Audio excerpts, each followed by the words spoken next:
Hello दोस्तों, कैसे हैं आप सब। तो आज हम बात करने वाले हैं करणी माता के मंदिर के बारे में कि क्या है करणी माता के मंदिर का रहस्य और कौन थी करणी माता। तो करणी माता की बात की जाए तो करणी माता एक साधारण स्त्री हुआ करती थी रिद्धि बाई की, और इनका जन्म 30 सितंबर 1387 को जोधपुर के एक राजपूत परिवार में हुआ था। और जब करणी माता का जन्म हुआ था तो ये 21 महीने में अपने माँ के गर्भ से पैदा हुई थी। और जब 8-10 महीने के बाद इनकी माँ बहुत चिंतित रहने लगी थी कि मेरी जो भी बच्चा है वो पैदा क्यों नहीं हो रहा है। तो फिर ये सपने में एक देवी के रूप में आती हैं और अपनी माता को बताती हैं कि मेरा जन्म 21 महीने के बाद होगा। और जब ये पैदा होती हैं तो इनका जो चमत्कार होता है वो सबसे पहले इनकी बुआ देखती हैं, और धीरे धीरे ये लोगों की परेशानियों को हरने लगती हैं। और 51 वर्ष जीने के बाद ये समाधि लेती हैं। और करणी माता को आखिर चूहे वाला मंदिर क्यों कहा जाता है, तो करणी माता को चूहे वाला मंदिर इसलिए कहा जाता है क्योंकि चूहों को करणी माता का वंशज माना जाता है।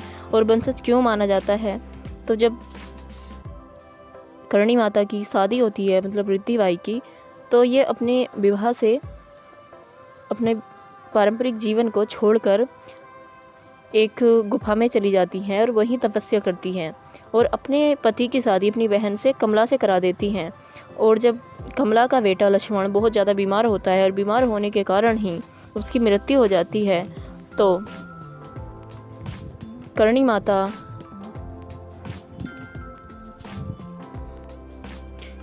करणी माता यमराज जी के पास जाती हैं और कहती हैं कि मेरे पुत्र को चाहे जो हो उसे जीवित करना होगा आपको।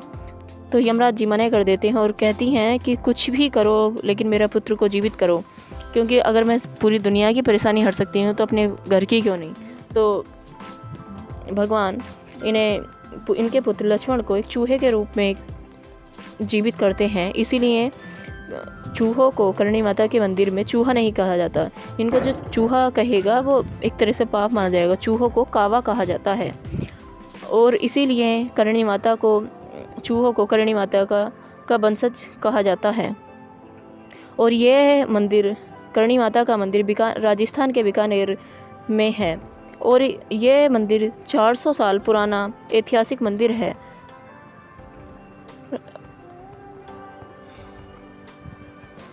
करणी माता के मंदिर का निर्माण महाराणा कर्ण सिंह ने कराया था। और करणी माता के मंदिर का एक बहुत ही अद्भुत रहस्य है कि करणी माता के मंदिर में चूहों को चूहा नहीं कहा जाता। अगर चूहा कहते हो तो वहाँ पाप लगता है, वहाँ चूहों को कावा कहा जाता है। और अगर गलती से भी आपसे कोई चूहा मर जाता है आपके पैर से, तो वहाँ एक चांदी का चूहा आपको भेंट करना पड़ता है। इसीलिए लोग वहाँ पैर उठा के नहीं बल्कि पैर घिसड़ के चलते हैं, जिससे कि कोई चूहा आपके पैर से ना मरे। और इस मंदिर में अगर बात की जाए तो लगभग 25,000 काले और सफ़ेद चूहे हैं। इनको दुर्गा का अवतार भी माना जाता है। करणी माता मंदिर को चूहे वाला मंदिर भी कहा जाता है। और इस मंदिर के बहुत ही अद्भुत रहस्य हैं।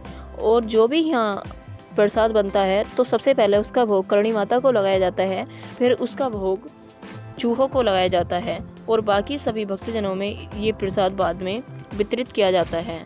एक इसकी बहुत ही विशेष बात यह रही है कि आज तक इस मंदिर का प्रसाद खाने से कोई भी भक्त ना ही कोई बीमार हुआ है, और ना ही ये चूहे काटते हैं, क्योंकि कहते हैं कि चूहे के काटने से प्लेग रोग होता है। लेकिन आज तक यहाँ का एक रहस्य यह है कि आज तक यहाँ चूहों के काटने से अभी तक कोई बीमारी लगी है किसी को भी, और ना ही कोई रोग हुआ है।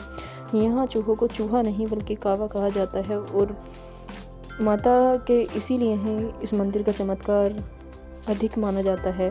और ये मंदिर पूरे भारत में ही नहीं बल्कि विश्व भर में चर्चित रहा है। और इस मंदिर में चूहों को चूहा नहीं कावा कहा जाता है। अगर कोई कावा की मौत होती है तो वो इनके रिद्धि माता के मंदिर मतलब वंशज में ही होता है। और इनके वंशज में से अगर किसी की मृत्यु होती है तो कहते हैं कि वो चूहों के रूप में ही मंदिर में ही जन्म लेता है।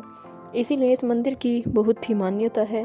और कहते हैं कि इस मंदिर में अगर आपको सफ़ेद चूहे के दर्शन हो जाए तो आप बहुत ही भाग्यशाली हैं, और आपकी मनोकामना जल्दी से जल्दी पूरी होने की पूरी संभावना रहती है। और आई होप कि आपको ये वीडियो पसंद आई हो। और अगर आप इस चैनल पर नए हैं तो वीडियो को लाइक शेयर और कमेंट ज़रूर करना। और आपको किसी और टॉपिक पे या मतलब किसी और मंदिर के बारे में जानना हो तो कमेंट्स में ज़रूर बताना। और ऐसे ही वीडियो देखने के लिए जुड़े रहिए हमारे साथ। और जाने से पहले वीडियो को लाइक शेयर और कमेंट्स ज़रूर कर देना और चैनल को भी सब्सक्राइब कर लेना, ताकि आपको आने वाली आगे से अच्छी वीडियो आपके पास सबसे पहले पहुंच जाए। Okay, bye bye.